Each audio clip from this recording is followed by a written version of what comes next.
The devil has come to feast on our misdeeds.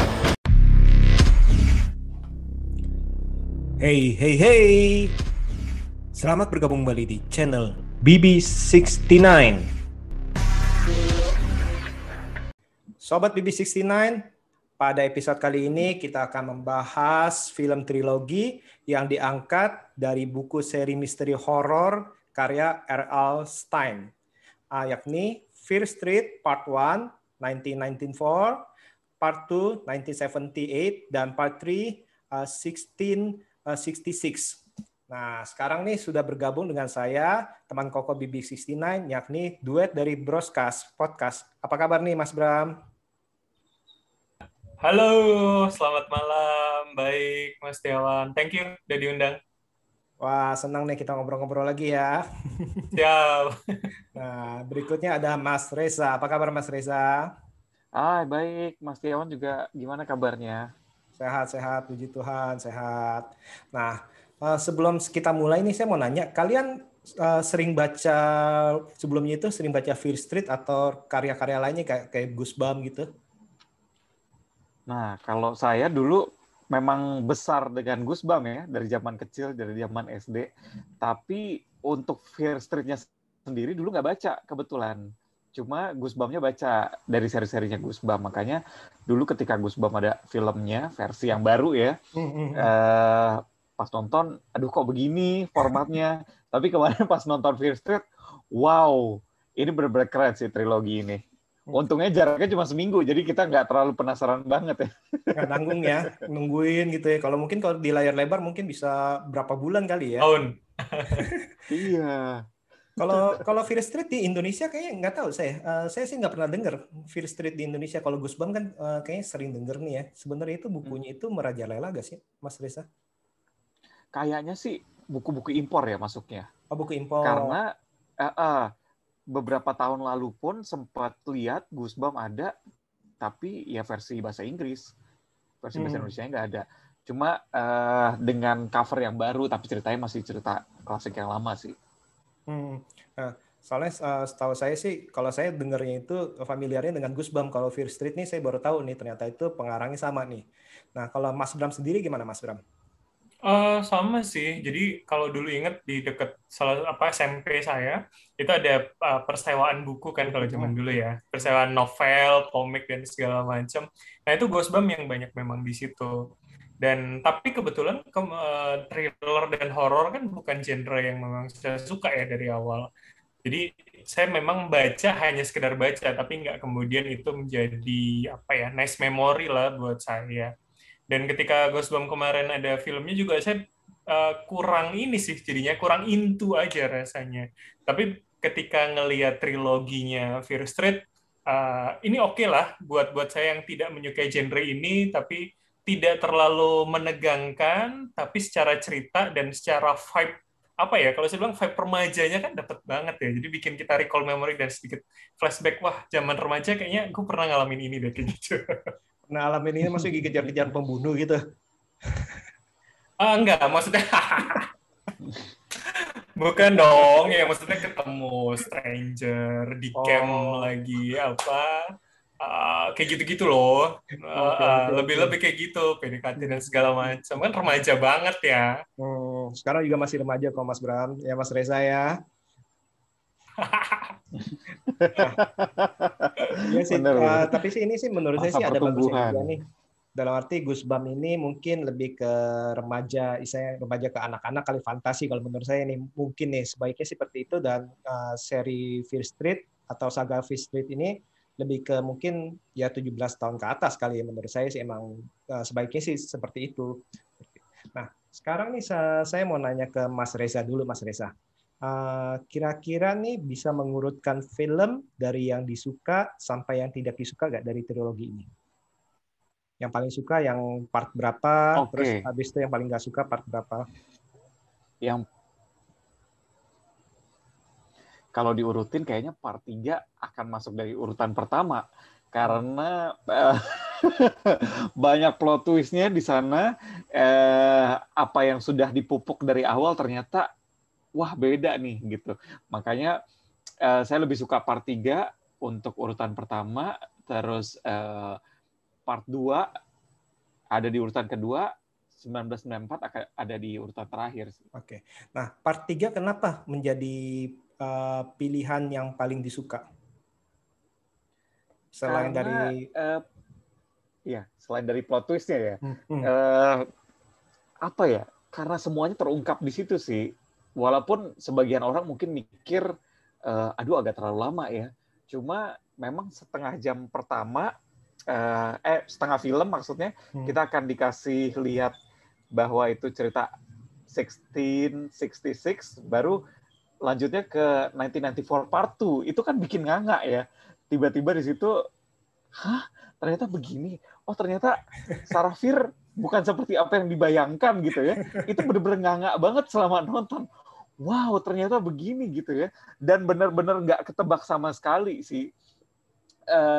Walaupun sebenarnya orang bilang, ya endingnya cuma begini doang. Tapi tegangnya dapat, serunya dapat, actionnya juga dapat. Itu sih yang bikin part 3-nya jadi favorit saya nih. Pecah ya. Istilahnya part 3-nya itu pecah banget. Bener. Nah, kalau dari Mas Bram nih, Mas Bram, urutan dari yang paling gak disuka sampai yang ke paling, sekarang ini yang paling gak disuka dulu nih.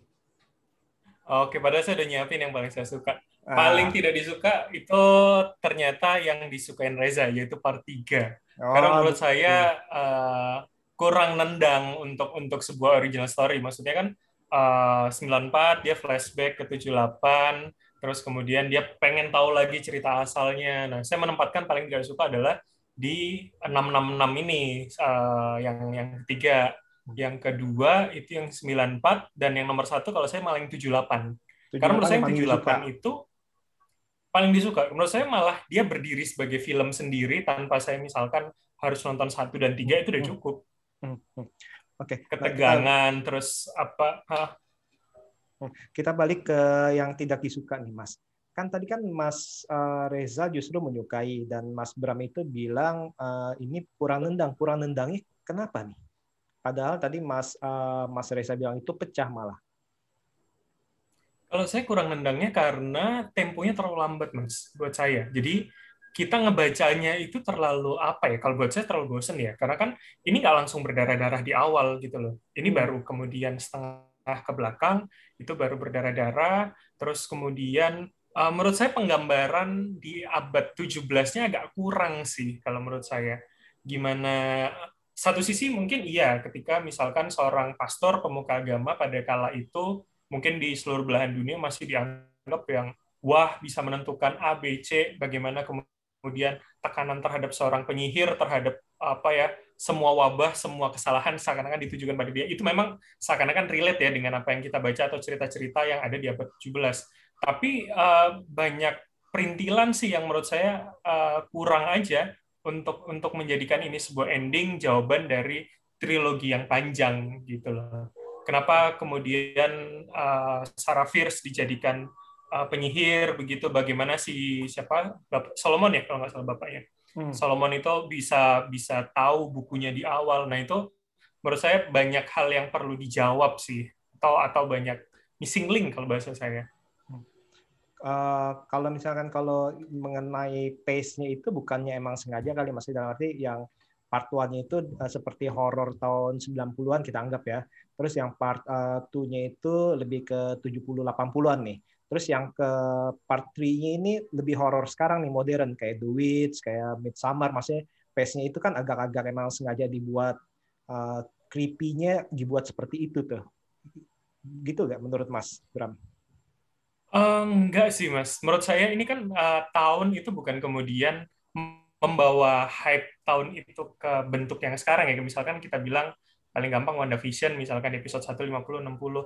Tapi kan ini adalah perkara yang terjadi di tahun itu yang kemudian dibawa ke sekarang. Even misalkan kayak di tahun 78, musik yang di-setel adalah musik-musik kala itu, misalkan bagaimana di 1966 pakaiannya, terus kemudian bagaimana society-nya, kondisi society-nya itu digambarkan dengan baik. Jadi menurut saya kayaknya agak kurang pas sih kalau juga seakan-akan membawa hype kala itu ke sekarang.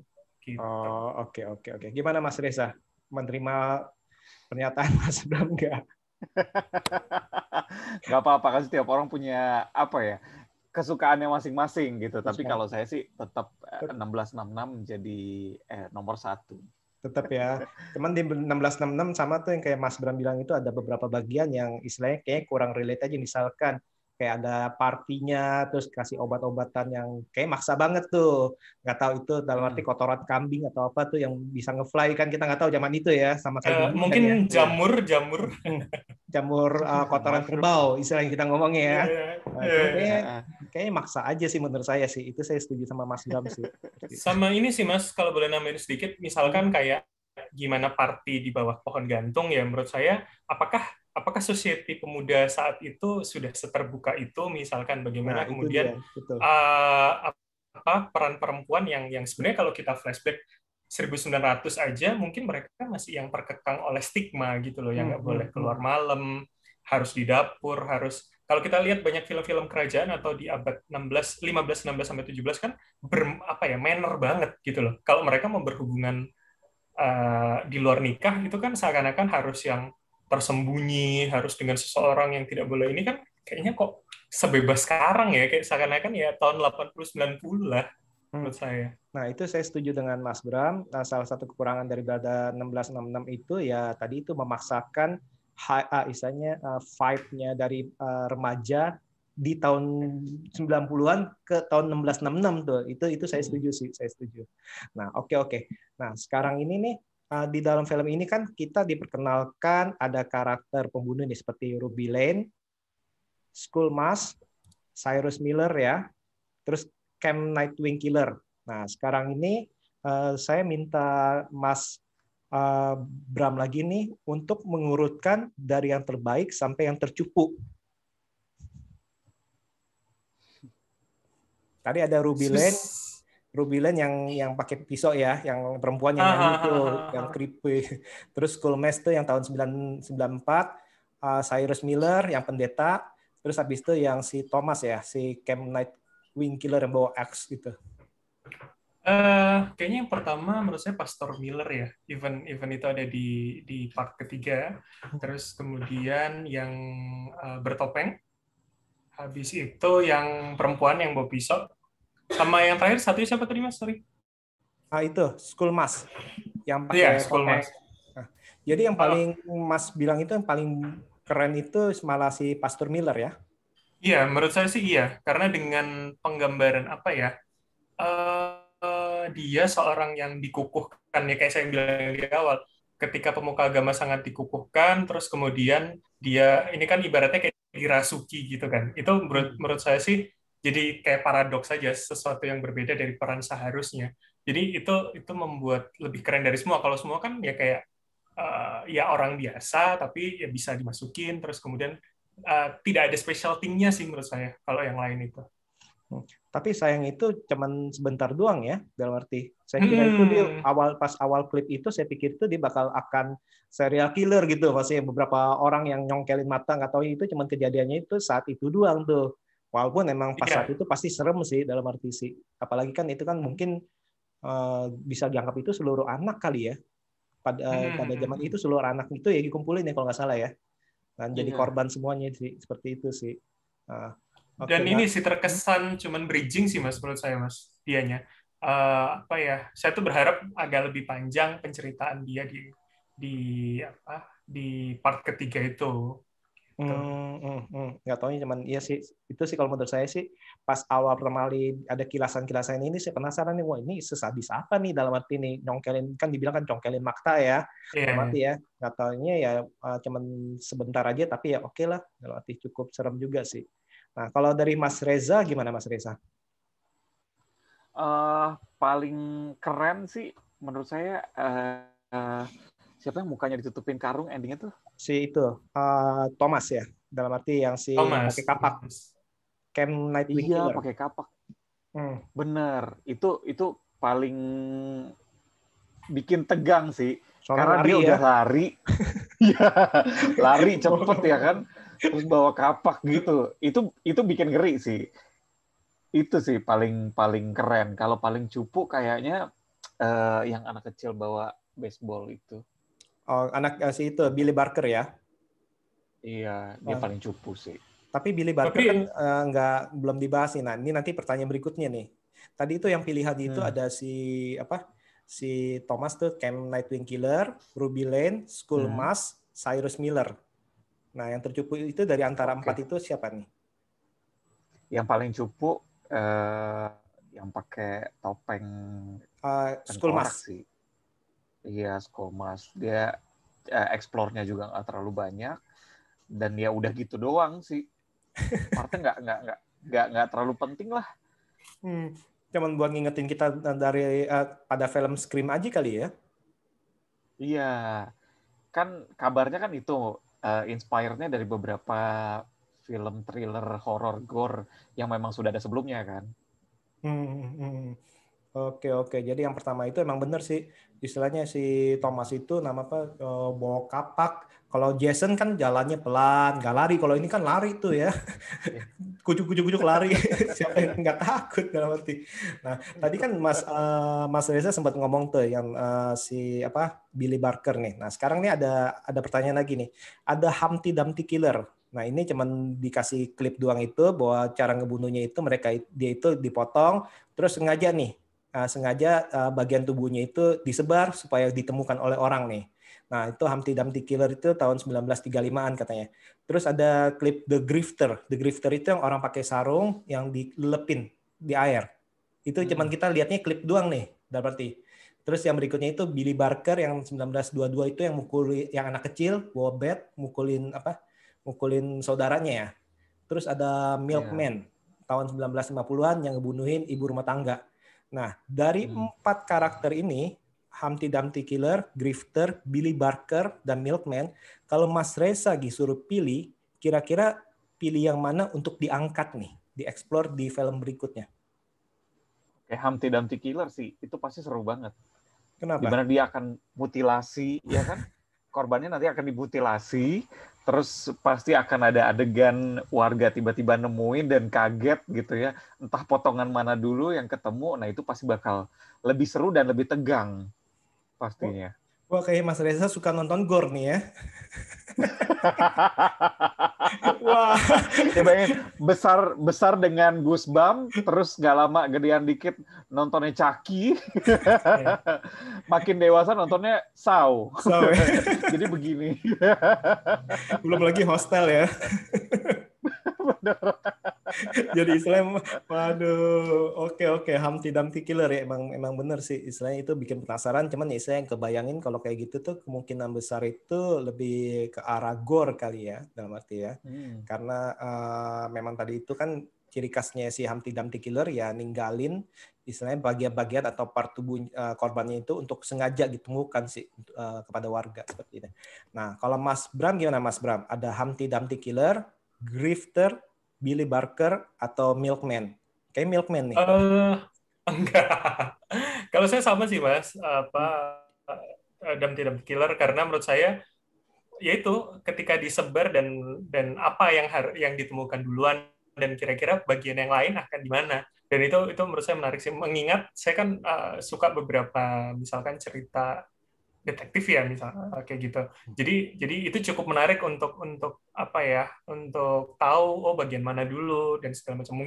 Mungkin kan dia juga tidak complicated itu tuh untuk menyebar kan. Pasti kan mungkin dia cuma random, tapi buat saya itu menarik kalau ini jadi spin-off sendiri sih dari Fear Street.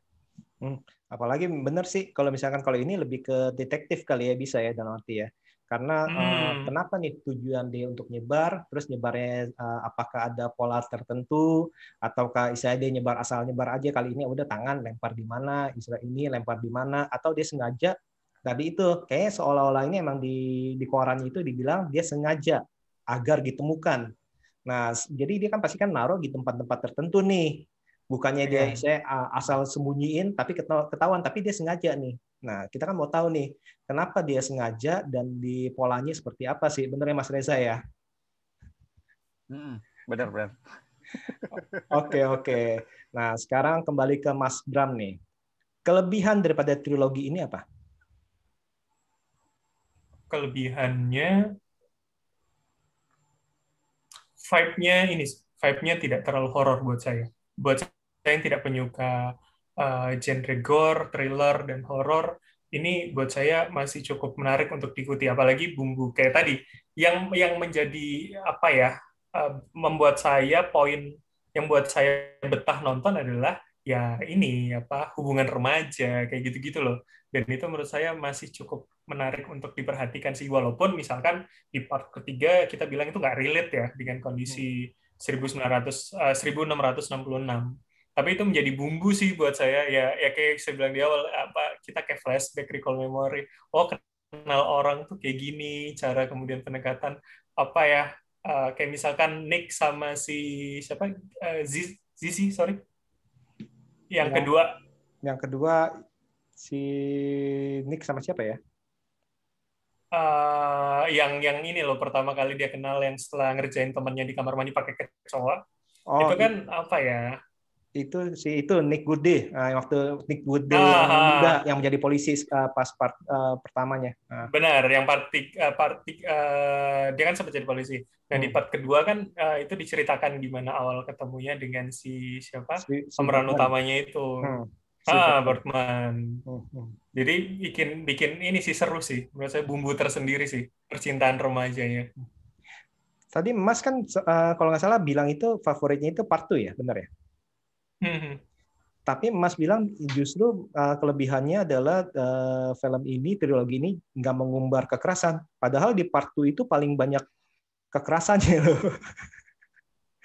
Iya sih. Dalam arti anak-anak tuh itu kan tanda kutip gila ya, dalam arti anak-anak kapak tuh, walaupun di luar istilahnya off screen gitu. Tapi itu kan kita ngebayangin tuh dia masuk tuh lari-lari tiba-tiba dikapak tuh. Iya, apalagi yang di bawah ya, yang digorong-gorong, yang dua orang kejebak yang ketusuk kakinya sama itu. Ya, tapi ini sih, maksudnya itu yang apa ya, cukup terobati dengan cerita remajanya sih, Mas. Gitu. Jadi kalau orang bilang kalau nonton di bioskop tutupin, kalau saya nggak, saya cepet-cepetin bagian yang itu. Bagian yang ngapakin anak-anak itu. Tapi sih ya untungnya tidak terlalu menjual gore sih. Paling-paling kan di part 1 ada kan yang di mesin pemotong roti ya, dalam arti ya. Yang kepalanya itu ya. Itu sampai dibuat ini loh, dibuat eksperimen. Beneran bisa gak nih istilahnya. Jadi ada waktu itu di YouTube saya lihat itu ada eksperimen pakai semangka, pakai roti, terus pakai patung yang dibuat saya sekeras tulang kepala orang, pakai kulitnya itu, ternyata masih masuk akal sih. Dan emang sepertinya sih sutradaranya waktu pas mau buat ini emang timnya itu mencoba juga sih dalam arti. Dan itu penelitiannya cukup oke sih. Berarti ya. Wow, cukup keren sih itu. Nah, Mas Reza nih, saya mau nanya Mas Reza, kekurangan daripada trilogi ini apa? Oke, kekurangannya sebenarnya ada beberapa part yang nggak masuk akal. Mulai tadi kita udah bahas soal 1666 gitu ya. Remaja terlalu bebas, apalah segala macam gitu. Sama kalau sedikit yang saya nggak suka sih adalah dengan penggambaran pembentukan seperti daging yang bernafas dan segala macam nanti mereka keluar dari sana. Itu iya jantung ya, karena berdetak gitu. Nah saya agak nggak suka di situ sih. Mungkin bisa digambarkan dengan lain atau gimana, tapi ya menurut saya agak ya walaupun film ini nggak masuk akal, tapi agak nggak masuk akal di part itu sih. Mirip kayak Ego gak sih, yang bapaknya si Star-Lord? Iya. Bener, yang di akhirnya bisa memberikan gambaran apa segala macam. Ya mungkin aja nih si Ego kali ini datang ke bumi. Ya siapa tahu kan. Lagi nyoba bikin anak lagi ya. Ya itu anak-anaknya muncul tuh yang Ruby Land segala macam. Oke. Jadi kekurangannya itu dari tadi itu agak kurang masuk akal, kurang membumi lah ya untuk istilahnya untuk seperti itu. Walaupun ini kan mistis juga ya. Nah, tadi itu juga kelebihannya juga kita udah ngomong, kekurangannya udah ngomong. Nah, sekarang nih sang sutradara kan si Lake Jania kan sempat ngomong nih bahwa Fear Street akan dibuat universe bagaikan The Marvel Universe of Horror. Nah, menurut kalian gimana nih, Mas Reza? Menurut Mas Reza gimana, Mas? Tertarik atau saya berharapnya seperti apa bila dibuat?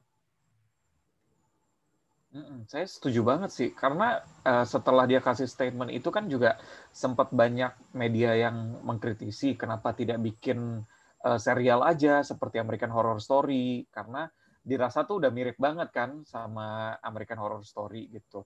Tapi kalau mau dibikin film lagi dengan 3 part, ya nggak masalah sih. Saya siap untuk menunggu. Oh, malah setuju 3 part apa lepasan-lepasan istilahnya kayak buku lah. Misalnya bukunya buku 1, buku habis itu tahun depan, buku 2 tahun depan. Jadi nggak usah nyambung. Suka trilogi apa gimana? Mending trilogi sih. Mending trilogi. Karena kemarin 3 film itu saya benar-benar nikmatin ya, istilahnya langsung gedor gitu ya, atau nunggu seminggu ya. Nah, kalau dari Mas Bram gimana, Mas Bram? Saya sih sejujurnya masih bingung ya kalau dibilang akan dibuat universe, karena menurut saya ini kan cuman pada Sarah Fierce gitu loh sebagai sosok utamanya. Mau dibikin apa lagi dengan misalkan apakah munculkan antagonis baru misalkan yang dan hubungannya akan di mana nanti kalau misalkan kita ngomong DC, Marvel atau Monster Universe gitu yang kemarin Godzilla sama Kong kayak gitu. Itu menurut saya masih bisa sih kemudian dieksplor. Kalau di sini menurut saya malah takutnya terkesan terlalu melebarkan seakan mencari-cari dan untuk bisnis kayak Mas Setiawan bilang.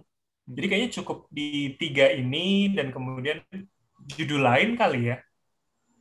Jadi kalau dibilang universe nggak kurang setuju, tapi kalau diangkat satu buku dengan istilahnya kisah terpisah masih oke lah ya. Masih oke kayak gitu, Mas. Soalnya kalau satu universe mungkin kayak Goosebumps kali, dalam arti ini ya nanti monster yang ini tiba-tiba keluar semua tuh, ada werewolf, ada apa ya kan ya. Mungkin kalau dibilang universe kan berarti kan mereka akan campur tuh ya. Nah, kalau universe mungkin kalau misalkan mau diangkat lagi itu yang tadi itu tuh yang sisa-sisanya tuh Humpty Dumpty, Grifter segala macam. Nah, itu nanti entah gimana ketemunya ya nanti akhirnya sama kayak yang di ketiga itu kayak Jason versus Freddy tuh ya, berantem tuh ya. memperebutkan soul siapa nih, gue harus bunuh siapa nih kan, Jason versus Freddy kan yang kalau misalnya udah nonton kan ya itu penjahatnya memperebutkan nyawa orang seperti itu sih. Nah, kalau saya tadi Mas Reza itu sempat ngomong serial, itu menurut saya sih cukup menarik sih Mas ya. Berarti dibuat saya kayak American Horror Story itu mini seri lah, kita ngomongnya misalnya satu ini 4 episode, misalnya 30 menit. Nah, itu mungkin masih oke lah ya menurut saya ya. Nah, ini jangan sampai kayak ini Mas, jangan sampai kayak Fast Furious yang akhirnya udah nggak ada Hans tiba-tiba muncul, adiknya Shaw yang udah mati di Phase 6 tiba-tiba muncul di Hope and Shaw, kan kurang inilah, kita jadi apaan sih gitu. Aduh, terus habis itu nanti Fear Street-nya on the moon ya. Penjahatnya Mars, planet Mars atau apa gitu. Kepanjangan. Oke. Nah, ini pertanyaan terakhir sebelum kita tutup untuk Mas Bram. Menurut Mas Bram, trilogi ini ditonton atau di-skip? Ditonton banget. Karena menurut saya ini paket lengkap kali ya kalau saya bilang 1, 2, 3. Walaupun banyak kekurangan di sana sini, tapi ini cukup